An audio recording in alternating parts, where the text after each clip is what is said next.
하나님 말씀은 신약성경 데살로니가 후서 2장 1절에서부터 4절까지가 되겠습니다. 제가 봉독해 올리겠습니다. 형제들아, 우리가 너희에게 구하는 것은 우리 주 예수 그리스도의 강림하심과 우리가 그 앞에 모임에 관하여 혹 영어로나 혹 말로나 혹 우리에게서 받았다 하는 편지로나 주의 날이 이르렀다고 동심하거나 두려워하거나 하지 아니할 그것이라. 누가 아무렇게 하여도 너희가 미혹하지 말라. 먼저 배도하는 일이 있고 저 불법의 사람 곧 멸망의 아들이 나타나기 전에는 이르지 아니하리니 저는 대적하는 자라. 범사에 일컫는 하나님이나 숭배함을 받는 자 위에 뛰어나 자존하여 하나님 성전에 앉아 자기를 보여 하나님이라 하느니라. 아멘.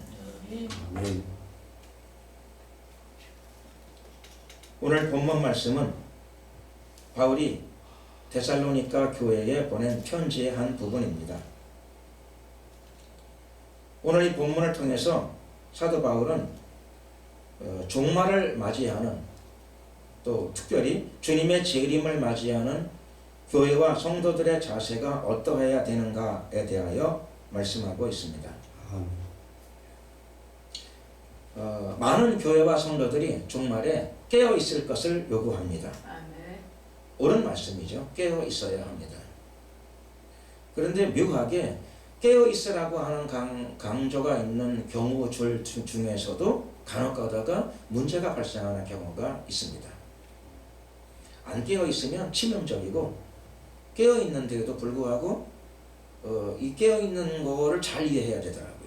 깨어 있는 것이 무엇인가 라고 하는 건데, 깨어 있는데 과도한 긴장이 들어가거나 과도한 그 종말에 대한 불안감, 이런 것들이 마음속에 들어오게 되게 되면 깨어 있는 건 좋은데 깨어 있다가 또 잘못된 길로 가는 경우들이 많이 발생하게 됩니다. 어떤 의미에서는 안 깨어나는 것만 못할 수도 있다는 거죠. 그러면 깨어나는데 바르게 깨어나는 것이 무엇인가 라고 하는 게 중요한 문제입니다. 깨어나야 되는데 깨어나가 잘못되는 경우들도 많이 있으니 깨어 있어야 된다, 깨어나야 된다, 종말의 때다, 이렇게 하다 잘못되는 경우가 또 상당히 많이 있으니 깨어나는데 깨어나는 건 옳은 일인데 어떻게 되는 거니? 잘 깨어나야 되겠구나. 깨어나는데 많은 경우가 깨어나다가 잘못되는 경우가 있으니 깨어나는 것도 잘 깨어나는 게 중요하구나. 그러면 깨어나는데 잘 깨어나기 위해서 어떻게 해야 되는가? 사도 바울은 오늘 그것을 우리에게 가르쳐 주고 있습니다. 잘 깨어난다는 것, 즉 주님의 재림과 주님의 강림에 관하여 바른 태도를 갖는 것이죠. 그것이 바르게 깨어나는 것인데, 바르게 깨어나는 것이 무엇인가? 사도 바울은 이렇게 이야기합니다. 깨어나는데 바르게 깨어나는 것, 잘 깨어나는 것, 그것이 무엇인가? 우선 마음이 너무 호들갑을 떨지 말고 너무 마음을 심하게 움직여서는 안 된다는 거예요. 근데 흔히 깨어나라, 깨어나야 됩니다, 이렇게 하다 보게 되면 심리적으로 동요가 올 수 있어요. 동요가 오면 안 된다는 거죠. 동심하지 말아라. 그러니까 깨어나는데 마음이 너무 움직이면 안 된다는 거예요. 깨어나는데 깨어나야 됩니다, 막 강조를 하다가 마음을 너무 과도하게 움직여버리게 되면 잘못 깨어납니다. 그렇게 하면 안 된다는 거죠. 성경에는 동심하지 말아라. 쉽게 마음이 움직여지면 안 된다는 겁니다. 두 번째로 종말의 때가 다 되었다. 그래서 종말의 징조가 많이 나타난다. 또 적그리스도가 출현 막 한 것 같다, 할 것 같다, 혹은 한 것 같다, 이런 얘기들을 자꾸 많이 하다 보게 되면 마음속에 자기도 모르게 깨어나는 것 같은데 종말에 대한 어떤 두려움, 어떤 경직된 사고, 이런 것들이 들어갈 수 있다는 것이죠. 그럼 어떻게 될까요? 깨어나면서 미혹이 되어버린다는 겁니다. 깨어나면서 미혹이 되어집니다. 신앙운동의 많은 부분이, 구원받지 못하는 건 또 안 깨어나서 구원받지 못하는 경우들이 많고요.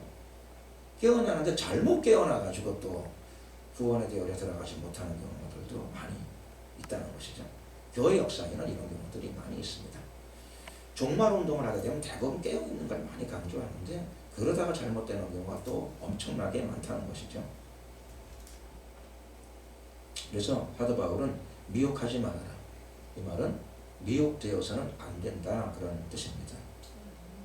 그럼 미혹 안 되려면 어떻게 하면 될까? 미혹 안 되려면은 무조건 말씀을 안 들으면 그렇죠. 미혹은 안 될 거예요. 무조건 안 들어버리고. 그러면 안 되겠죠. 믿음이란 거 들으면서 나니까. 말씀을 들어야 됩니다. 말씀을 접해야 합니다. 듣다 보게 되면 미혹이 되는 경우가 있는데 그건 어떻게 할 것이냐라고 하는 문제입니다. 그런데 그것도 역시 말씀으로 분명히 우리에게 분명한 지침을 우리에게 주고 있다는 것이죠. 그 지침이 무엇인가라고 하는 건데 그 지침은 오늘 기록된 본문입니다.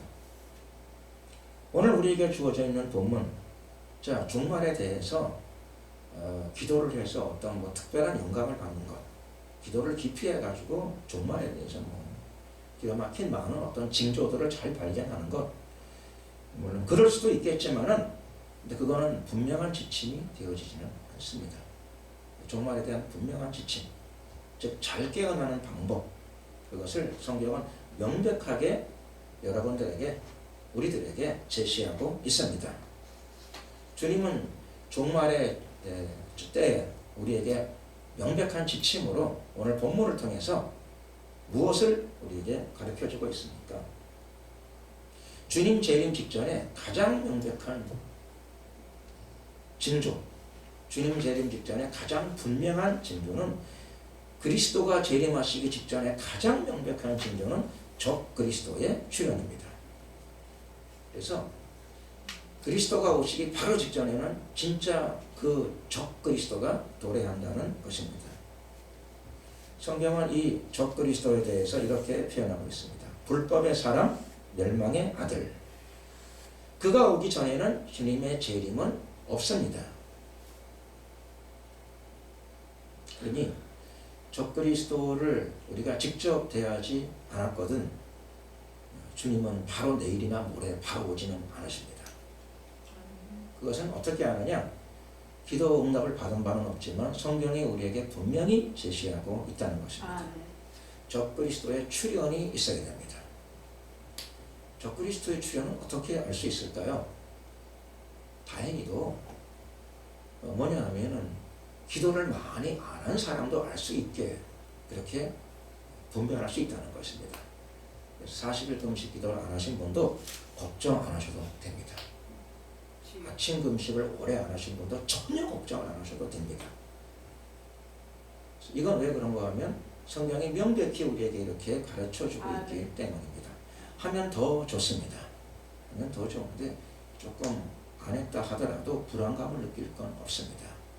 적 그리스도의 출현은 영계에 들어가서 아는 사실이 결코 아니기 때문입니다. 영계에 들어간 적이 한 번도 없다 하더라도 절대 안심하시기를 예수 그리스도의 이름으로 축원합니다. 적 그리스도의 출현은 적 그리스도가 비밀 음모 조직을 통하여 음모 그룹들을 통하여 비밀리에 등장하지 않는다라고 우리에게 알려주고 계십니다. 물론 그런 그 조직들을 등에 업을 수도 있겠죠. 그러나 적그리스도의 소원은 뭔가 하면 적그리스도는 몰래 나타나기를 원하지 않는다는 겁니다. 놀라운 일입니다.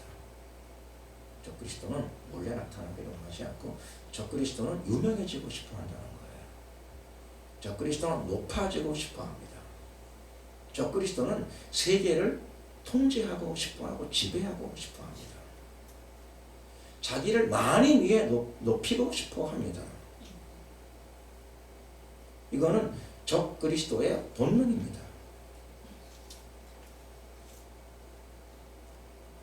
물고기들은 낚시법에 걸려들어요.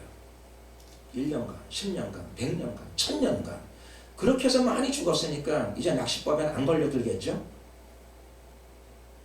아닙니다. 똑같이 걸려들어요.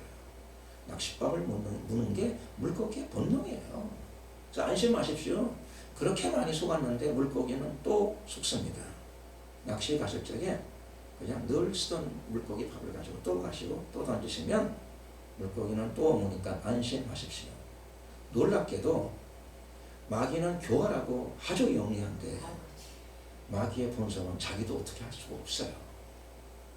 수많은 사람들을 미혹하고 지옥으로 끌고 돌아가는 그 마귀가 바보같이 이런 설교를 듣고도 그 짓을 또 합니다. 그래서 안심하십시오. 기록된 말씀은 그대로 이루어집니다.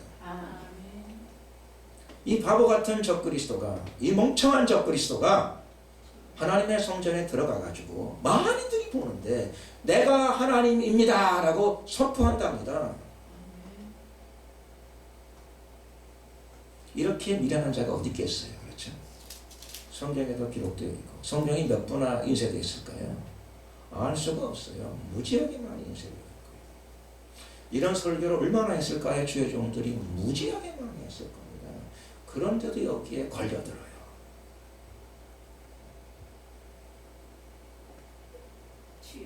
교활하면서 천하의 미련한 바보입니다. 이 짓을 합니다. 만인이 보는 자리에 하나님의 성전 앞에 나가가지고 지가 하나님이랍니다. 이 일이 있은 다음에 예수님이 이 땅에 오실 것입니다. 능력이 있으셔가지고 영계를 들락거리시는 분이 혹시나 계시거든. 그것도 좋은 일이고 한 번도 없다. 전혀 불안을 느낄 거 없습니다. 이 바보 천치적 그리스도는 자기를 이렇게 인류 앞에 드러내기 때문입니다.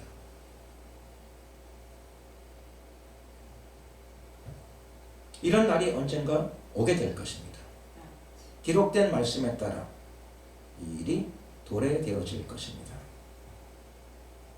그런데 하나님의 말씀은 정리합니다. 하나님께서는 미리 그 전에 일어날 사건을 또 가르쳐 주셨다는 것입니다. 적그리스도가 나타나기가 좀 오래 걸리는 시대의 사람들을 위해서 그 전에 일어날 사건도 하나님께서 미리 알려주셨습니다. 그 전에는 어떤 일이 일어날까요? 적그리스도의 등장 이전에 영계에 안 들어가셔도 괜찮습니다. 특별한 계시가 없어도 괜찮습니다. 성경이 미리 알려주시기 때문에 우리가 미리 알 수 있다는 것입니다.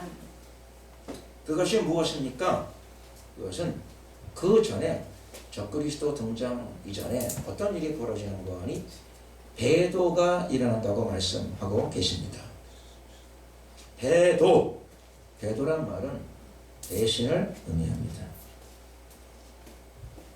리벨리언, 배도, 배신입니다. 배도가 무엇일까요? 우리말 성경에 나타난 배도란 말은 도를 배신한다는 뜻입니다. 도를 배신하는 일이 벌어지게 될 것입니다. 도는 무엇일까요? 도는 진리를 의미하는 것이죠. 도는 무엇인가요? 도는 십자가의 도를 의미합니다. 여러분, 하나 기억할 것은 배도는 불교가 하지 않는다는 것입니다. 불교는 초지일관입니다. 초지일관. 배도는 누가 할까요? 배도는 결코 무당이 하지 않습니다. 기독교.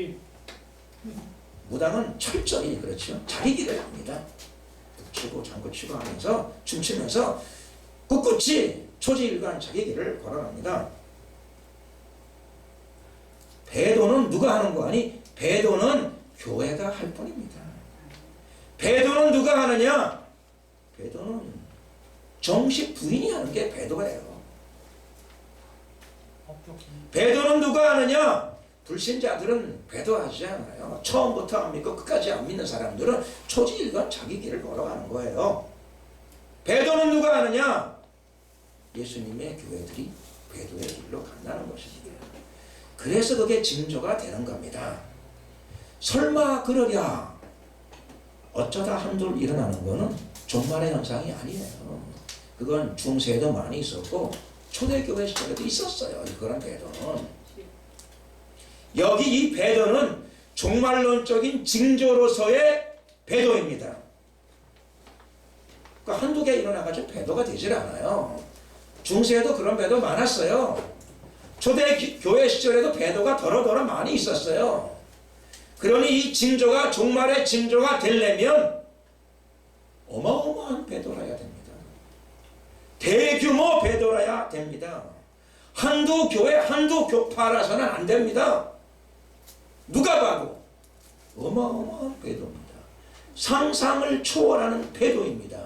대규모 배도입니다. 여러분, 일제시대 때 예수님의 몸된 교회가 몇 프로가 배도했을까요? 일제시대 때 대표적인 배도가 무엇일까요? 신사참배. 예. 몇 프로가 거기에 가담했을까요? 아니다.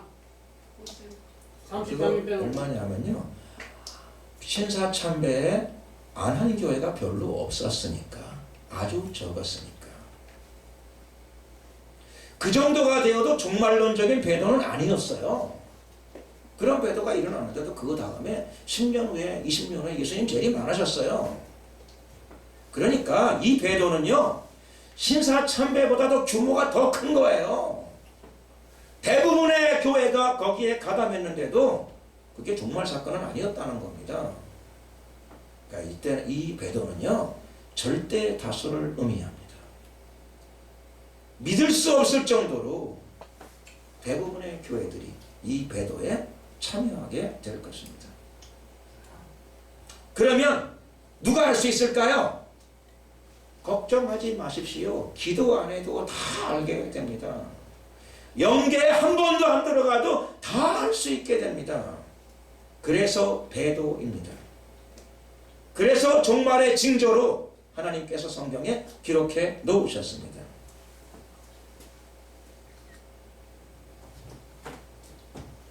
그게 무엇이라고요? 전 세계 교회가 대부분 모여가지고 가는 길입니다. 그런데 대부분의 교회들이 어떻게 넘어갔죠? 왜 넘어갔을까요? 거기 바보들만 모여가지고요? 멍청이들만 모여가지고요? 아닙니다. 너무 똑똑한 사람 많아. 관찰해 보게 되면은 신학 공부 많이 한 사람들이 우선순위로 넘어가고 있어요.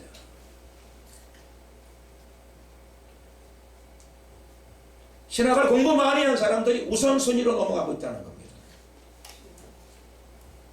해외 유학 갔다 온 사람들이 우선순위로 넘어가고 있어요. 세계적인 정보와 전망을 잘하는 사람들이 우선순위로 넘어가고 있습니다.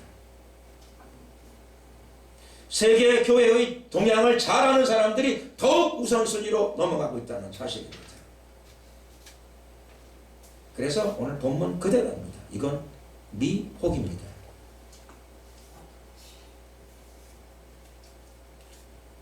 들어가서 내용을 살펴보게 되면 그 내용은 뭐냐면, 마귀는 이쁜 여자를 통해서 유혹하지 않더라고요. 돈만 가지고 유혹하는 건 아니에요. 뭘로 유혹했을까요? 유혹이 아니라 미혹이죠. 미혹. 무엇으로 미혹했을까요? 직업. 무엇으로 미혹했는가 하면, 기도 많이 하는 사람들을 미혹하는 건 쉽지 않아요. 공부 많이 하는 사람들을 미혹하는 건 쉽지 않아요. 뭘로 미혹했는가 하면, 대규모 미혹의 캐치프레이스가 뭔가 했더니 인권입니다. 마지막 때에 마귀는 뭘 쓰는 거 아니, 교회 안에 인권으로 미혹합니다. 뭘로 미혹했더니 캐치프레이스가 평화입니다. 마지막 때의 대미혹은 인권과 평화로 이루어집니다. 인권하게 되면 그때는 정말 기도해야 됩니다. 평화 그러게 되면 기도해야 됩니다. 그게 뭔가 하니 고등술책입니다. 그리스도인들이 타종교인들하고도 그들의 인권을 존중히 여기며 함께 공동의 선을 추구해 갑시다. 아멘. 이러면 그리스도인들은 깨달아야 됩니다. 아멘. 거기에 인권이 들어가고 있구나. 아버지. 아멘 할 게 아니라 그때 기도해야 합니다. 아멘. 일제 신앙론자를 배척하자. 타종교와 다른 종교인이라 하더라도, 다른 종교라 하더라도 배척하거나 그러지 말고 인격적인 태도를 가지고 그들과 함께 평화를 모색해 봅시다. 평화가 나오게 되면 그때 그리스도인들은 깨어 기도해야 합니다. 일본 신앙론. 인권과 평화를 제일 많이 쓰는 기독교 단체가 어딜까요?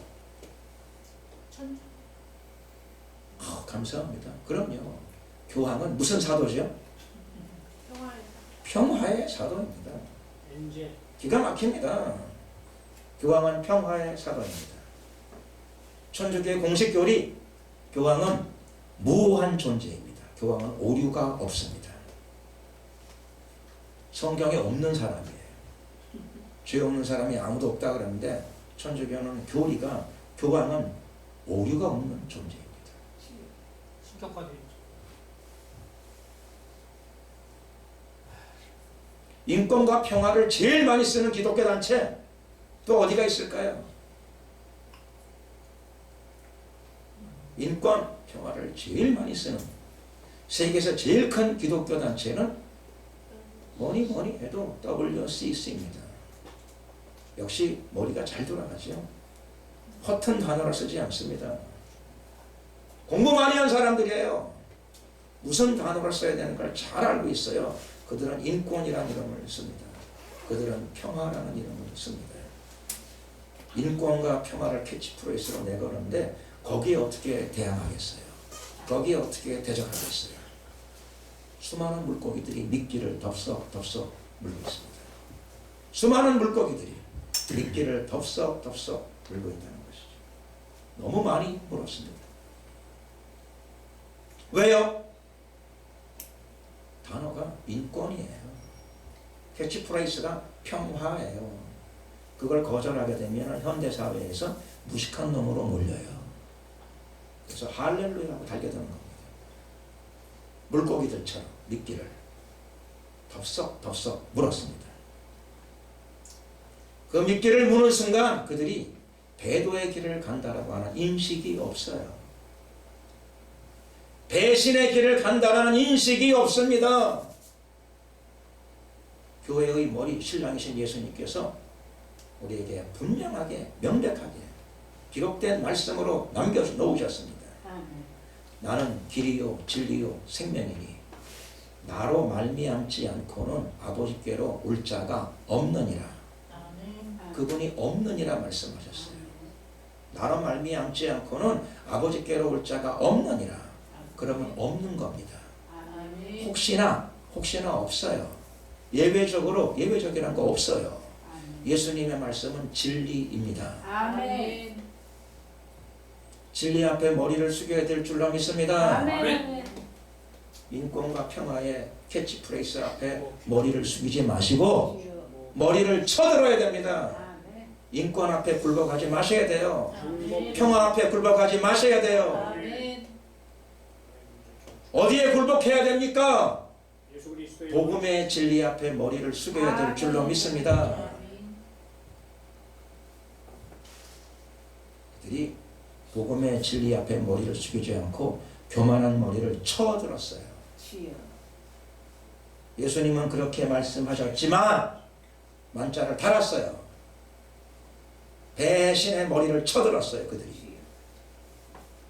그리고 인권 앞에 머리를 숙였습니다. 고상해 보이는 모양이죠. 그게 예수님보다 인권이 고상해 보이나 봐요. 복음의 진리보다 평화라고 하는 이름이 더 고상해 보이나 봐요. 누가 마귀예요? 우리 예 성경은 우리에게 분명히 제시하고 있습니다. 다른 이로서는 구원받을 수 없나니 천하인간의 구원받을 만한 다른 이름을 우리에게 주신 일이 없음이니라. 다른 이름이 없답니다. 그러면 없는 거예요. 근데 거기다 왜 당신들이 만자를 붙이냐고. 그렇게 기록되어 있지만 다 다른 종교에도 구원의 길이 없다라고는 하지 말자. 왜 그런 소리를 갖다 붙이죠? 왜? 예수님보다 인권이 더 멋있어 보여서 그런 거예요. 복음의 진리보다 평화가 더 고상해 보이나 봐요. 그게 뭐죠? 그걸 미혹이라고 부릅니다. 미혹. 당신들은 뭐라고 부르죠? 당신들은 이렇게 부르죠. 세계적인 추세라고. 세계 교회의 경향이라고. 하나님의 말씀을 따를 것인가? 세계적인 경향을 따를 것인가? 결단해야 돼요. 무엇이 진리입니까? 하나님의 말씀은 살았고 운동력이 있습니다. 말씀은 세상을 칩니다. 하나님 말씀은 살았고 운동력이 있어 좌우의 날상권과 같이 예리합니다. 영과 혼과 영과 관절과 골수를 찔러 쪼갭니다. 쪼개져야 됩니다. 아프지만 쪼개져야 돼요. 사람이 말씀 앞에 쪼개져야 되지. 사람이 고집을 부리고 자신의 신념을 가지고 자신의 신학사상을 가지고 도리어 말씀을 쪼개려고 그래요. 하나님 말씀을 내치려고 그래요. 그게 누가 하는 방법이에요? 더 이상 말씀하지 않겠습니다. 그리스도인들이 하나님의 말씀으로 돌아와야 될 줄로 믿습니다. 아멘. 너희가 돌이켜 신학자처럼 되지 않고는 그거 없어요. 너희가 돌이켜 세계적인 경향과 추세를 따르지 않고는 그런 건 없어요. 근데 예수님은 우리에게 이렇게 말씀하셨습니다. 너희가 돌이켜 어린아이처럼 되지 않고는, 너희가 돌이켜 어린아이처럼 되지 않고는 하늘나라에 들어갈 자가 결단코 없으리라. 아멘. 하나님의 말씀의 자리로 돌아오는 예수 그리스도의 몸된 교회들이 되시기를 예수님의 이름으로 축원합니다. 아멘. 기도드리겠습니다. 내가 이 시간에 주여 한번 부르고 기도드릴 적에 세계의 모든 교회가 돌아오게 하소서. 어린아이의 자리로 돌아오게 하소서. 한국의 교회가 복음의 진리 아래로 내려오게 하소서. 주여 한번 부르고 간절히 기도드리겠습니다. 주여